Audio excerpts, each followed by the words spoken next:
Picture this for a second. You're a seasoned warehouse manager, standing on a noisy, chaotic loading dock, and you are absolutely furious. You're surrounded by the smell of diesel fumes from a delivery truck that just rolled into the facility, and you've just made a terrible discovery. Sitting inside that truck are 500 brand new, high-end corporate laptops, and literally every single one of them is visibly defective. I mean, crushed boxes, shattered screens, the whole shebang. Without skipping a beat, you make a split-second executive decision. Feeling completely justified in protecting the company, you look right at the delivery driver and say, "Take these back right now." You immediately send the truck, along with all those broken goods, right back out the gate to the vendor. In your mind, you just saved the day. You solved a major problem for the company, the bad goods are gone, the warehouse floor remains clear for usable inventory, and the issue is resolved. Problem solved, right? We'll fast forward exactly 1 month. We're far away from that noisy loading dock now, sitting in a quiet, air-conditioned corporate office miles away. The company's finance team is sitting at their desks, processing routine end-of-month payments. They pull up the vendor's invoice for those 500 laptops. They see that a purchase order was generated weeks ago, and they just hit approve. The amount they transfer, a staggering 50 lakh rupees.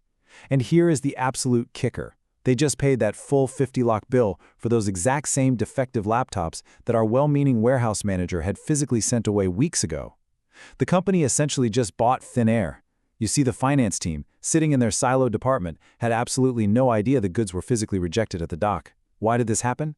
Because while our warehouse manager physically returned the boxes, he completely bypassed the necessary digital workflow. It leaves you staring at the invoice asking this completely incredulous question. Why on earth did we pay for broken goods that aren't even in our building? Okay, let's dive into this, because as auditors, we see this multi-lock disaster all the time. And it all comes down to a massive misunderstanding of a critical corporate system. We need to look at the actual systemic protocol designed from the ground up to prevent this exact nightmare, and understand why skipping even one step is a fatal error for a company's cash flow. So, in simple words, we're talking about return to vendor, commonly known as RTV. Stripping away the jargon, this is the strict digital and physical protocol for sending rejected, damaged, or excess goods back to the supplier. It's not just the physical act of moving boxes off a loading dock and handing them to a driver. It is the only formalized way to ensure your inventory count actually drops in your computer system. And much more importantly, it's the fundamental mechanism that allows your finance team to legally demand a refund, or what's formerly known in corporate accounting as a credit note. I want to slow down here for a second and really emphasize this core distinction. RTV is both a digital and a physical protocol. The two cannot be separated. Both of these steps are legally required for this process to actually protect the business from bleeding cash. And this brilliantly illustrates exactly what we mean through a very relatable everyday scenario. Think about returning a defective shirt you bought online. If that shirt arrives torn, you don't just drive your car over to the massive clothing company's corporate warehouse and literally yeet the polymailer over a chain link fence.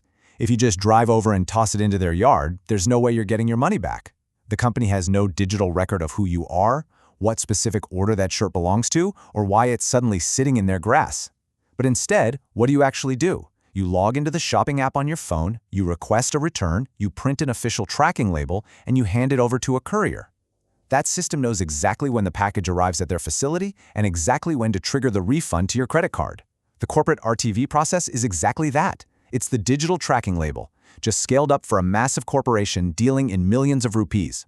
Let's look at a real workplace example to see this system in action the correct way. Imagine a company called XYZ Limited.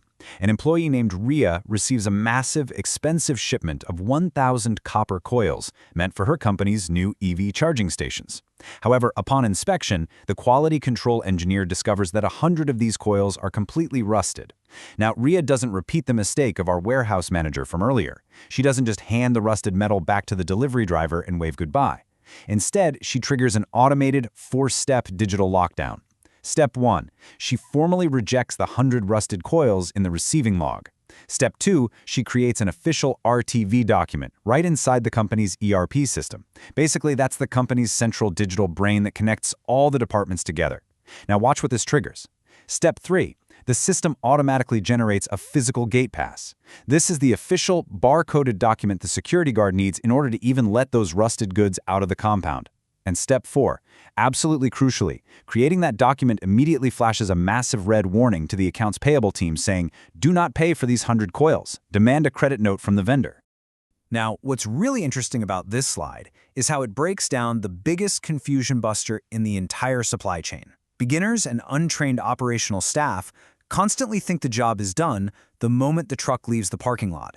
But we really need to separate this into two distinct concepts. There's the physical RTV, that is literally just the broken boxes leaving your building and making space on the floor, and then there's the financial RTV. This is the critical act of securing the official credit note from the vendor so you don't accidentally pay the original invoice. Here is the massive trap you need to avoid as a business. If you only execute the physical part, you have just given the vendor their valuable raw materials back, and, as we saw in our opening story, you paid them for it anyway. You lost twice. Which brings us to a slightly darker, more investigative corner of this explainer, the auditor's eye. When internal auditors come into a factory, they are actively looking for one specific glaring red flag: the missing gate pass. We're talking about situations where auditors act like corporate detectives, actively hunting through messy, handwritten security logs at the perimeter gate and cross-referencing them against the digital financial records.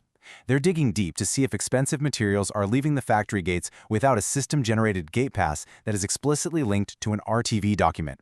It is incredibly hard to spot this specific vulnerability without digging deep into those logs, but when we find it, it's known as an invisible return, and it represents a massive vulnerability for the business.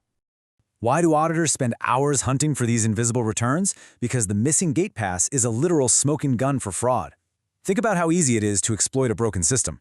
As this quote plainly spells out, corrupt employees will steal expensive raw materials, tell the boss they returned them to the vendor because they were defective, and then secretly sell them on the black market.